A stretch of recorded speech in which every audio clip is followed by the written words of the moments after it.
Оказать финансовую помощь пострадавшим. Администрация Ленского района выделит 1 миллион рублей в поддержку амгинцам. В Ленском районе открылся сезон охоты на водоплавающую дичь. Какие запреты установлены для охотников?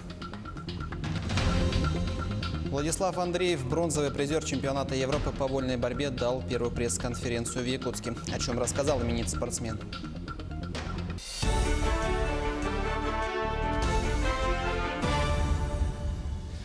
В эфире новости. Мы продолжаем знакомить вас с событиями и информацией. В студии Андрей Погорелов. На реке Лени у города Якутска по состоянию на 12 часов уровень воды за 1 час спал на 22 сантиметра и составил 6 метров 61 сантиметр. При критической отметке 8 метров 27 сантиметров. У села Табага более чем на 1 метр по-прежнему вода находится выше нормы. За 1 час вода поднялась на 5 сантиметров. Лед стоит. Но у микрорайона Кангаласы в 11:30 лед тронулся, наблюдается густой ледоход. По последним данным, здесь уровень воды достиг отметки 9 метров 7 сантиметров. За 1 час вода поднялась на 4 сантиметра. До критической отметки остается 93 сантиметра. Сострадание и помощь в трудной жизненной ситуации сплочает районы Якутии в единое целое. Ленский район окажет финансовую помощь пострадавшим от наводнения. В частности, речь идет об Амгинском и Усть-Майском районах. Из бюджета Ленского района выделят 1 миллион рублей на помощь амгинцам. Среди сотрудников администрации также организован сбор средств, которые пойдут пострадавшим жителям Усть-Майского района. Коллективное решение было принято сегодня на встрече с профсоюзом администрации. Как отметил заместитель главы Ленского района Александр Черепанов, Ленск находился в подобной ситуации. Людям нужно помочь. Администрация района обращается к предприятиям и организациям с просьбой также оказать финансовую помощь. Между тем, жителям пострадавших от паводка населенных пунктов продолжают направлять гуманитарную помощь. Так, сегодня утром из Якутска вылетел вертолет с общим грузом порядка 15 тонн. Что на борту, знает Саргалан Захарова.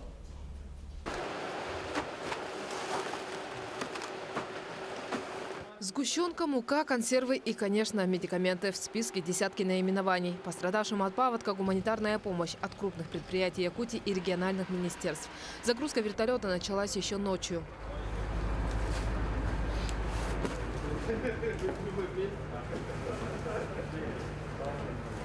Стихия бушует в 3 населенных пунктах Усть-Майского района – Вельдикане, Эжанцах и Кюбцах. Третий день в домах стоит вода. Нет мобильной связи, перебои в энергоснабжении. В поселке отправляют дизельный генератор для хлебопекарни, батареи для восстановления связи и кабели. Вес гуманитарного груза – 15 тонн. Сначала будет доставлено в районный центр, поселок Усть-Мая. Затем будет переброска на Ми-8 и будет доставка в 3 населенных пункта. Для того, чтобы быстро и за один раз доставить груз такого немалого объема, привлекли помощь из Дальневосточного управления МЧС города Хабаровска. 15 тонн груза гуманитарной помощи будет доставлять на себе вертолет марки Ми-26. Он почти в 2 раза больше привычных для нас Ми-8, а его грузоподъемность достигает 20 тонн. Ценный груз сопровождают сотрудники МЧС в группе и специалисты по подсчету ущерба. В эти дни им предстоит оценить масштабы катастрофы в Усть-Майском районе.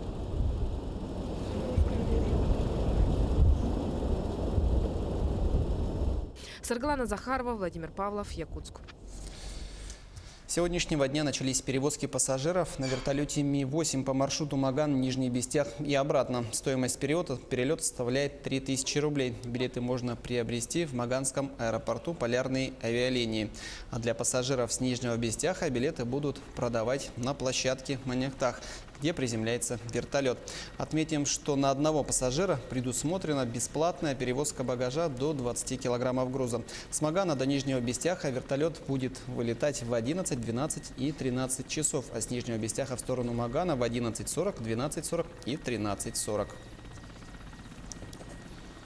В Ленске начался очередной навигационный период. Традиционно событие отмечается с приходом в речной порт первого судна. На торжественном собрании с началом навигации портовиков поздравили представители администрации города, руководители производственного управления «Алмаз-Дортранс» и смежных организаций. На ветру затрепетал флаг новой 63-й навигации. По устоявшейся традиции капитан теплохода Михаил Латко принял символический ключ голубой страды из рук начальника Ленского речного порта.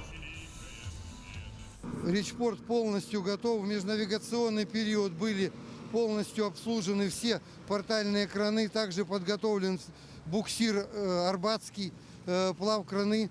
И на сегодняшний день мы встречаем начало навигации, полностью подготовлены и только ждем ритмичной подхода судов и большой воды, чтобы достойно выполнить все свои производственные показатели. 11 мая в Ленском районе открылся еще и сезон охоты на водоплавающую дичь. Он продлится до 20 мая. Потенциальными жертвами охотников ежегодно становятся селезни, утки и гуси. Но ни законодательные ограничения, ни плохая погода не останавливают любителей острых ощущений. К началу сезона охотники готовятся тщательно и заранее. В этом убедились и наши коллеги.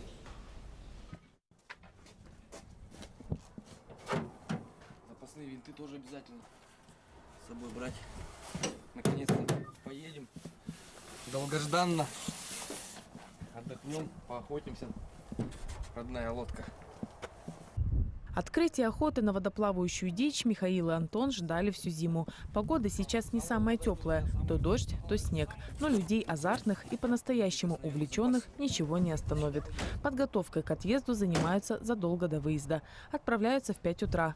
Главное – ничего не забыть. Можно забыть вещи запасные. Но жилеты никак. Но спасательные жилеты никак. Таблетки это обязательно от простуды, потому что погода как бы весна.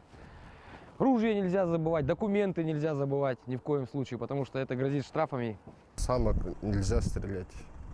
И на боровую дичь тоже полный запрет указом главы. Вышло с 8 июня 2017 года на весенний сезон охоты. И на краснокнижных тоже полный запрет. Не стоит забывать и про личную безопасность. В Якутии известны случаи гибели людей при неосторожном обращении с оружием. К тому же начался пожароопасный период. Это добавляет ответственности всем, кто по разным причинам бывает в тайге. Марина Крутихина, Сергей Счастный, телеканал «Алмазный край». К другим темам. Автомобилистам теперь не придется вешать знак «Шипы» под заднее стекло при шипованных шинах. Согласно новым изменениям в правилах дорожного движения, эта обязанность упраздняется. Другие изменения коснутся инвалидов всех групп. Теперь они смогут оставлять свои автомобили в зоне действия знака «Стоянка запрещена». Кроме того, в правилах будут четко определены случаи, когда можно не бояться уехать с места аварии. Например, когда обоим водителям не нужны документы с места происшествия. Либо полицейский по телефону разрешил оформить все в отделении.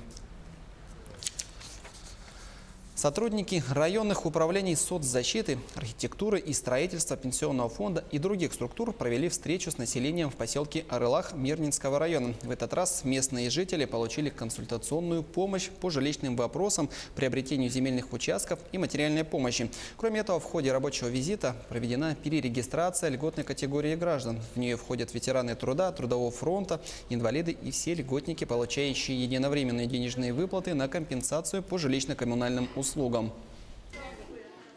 Регистрация прежде всего проводится для того, чтобы нам уточниться, да, на данный момент проживает ли льготник на территории Республики Саха-Якутия, чтобы не было неправомерных выплат. И потом, чтобы уже база данных у нас была полностью, мы имели сведения по каждому льготнику. То есть его жилая площадь, какую он имеет, с кем он проживает на этой жилплощади и в какой помощи нуждается. Далее о спорте. Спортсмены из Якутска завоевали золотую и серебряную медаль на первенстве России по легкой атлетике среди лиц с нарушением слуха. Соревнования проходили в городе Смоленске. Туда приехали более 150 спортсменов из 29 субъектов России. Татьяна Бурым выступила на дистанции 3000 метров с препятствиями и стала золотой медалисткой. А на дистанциях 1500 и 800 метров взяла бронзу. Александр Корчагин стал серебряным призером первенства и выполнил норматив мастера спорта России. Таким образом, став первым мастером спорта в этом виде среди лиц с нарушением слуха. По итогам состязаний якутяне вошли в состав сборной России для участия на европейском первенстве. На 300 метров она бегала, почувствовала, что легче стало. У нее будущее есть, успехи. Он хочет заниматься спортом, поэтому я выбрала бег. Хочу много успехов взять и всем будущим глухими людьми показать, чтобы надо заниматься, бегать. А бронзовый призер чемпионата Европы по вольной борьбе Владислав Андреев дал первую пресс-конференцию в Якутске. Как встречали спортсмена и о чем он рассказал, репортаж Анастасии Кобызевой. Первым соперником якутянина на дагестанском ковре стал турецкий борец Ахмат Пикер. Бросок на 4 балла и 2 очка накатом. 6-2 победа Владислава Андреева. Четвертьфинал еще увереннее. Со счетом 7-2 Андреев одолел украинского спортсмена Армена Аркеляна.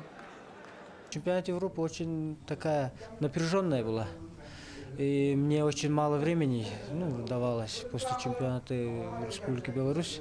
Я знал, что в чемпионат Европы поеду, поэтому там мне 2 турнира было, Украина и Болгария.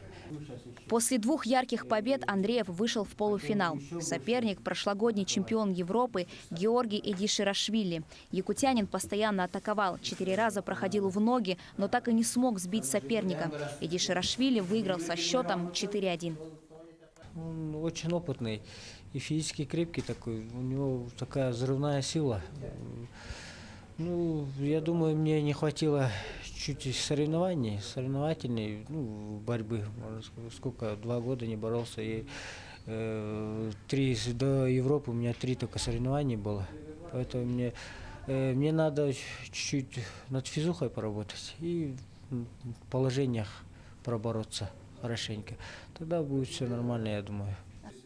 У Андреева еще остался шанс побороться за бронзу. В схватке за 3-е место якутянин вышел против многократного чемпиона Армении Миграна Джабуряна. Андреев не оставил шансов опытному противнику. Счет разгромный – 8-1. Бронзовую медаль чемпионата Европы завоевал якутский вольник.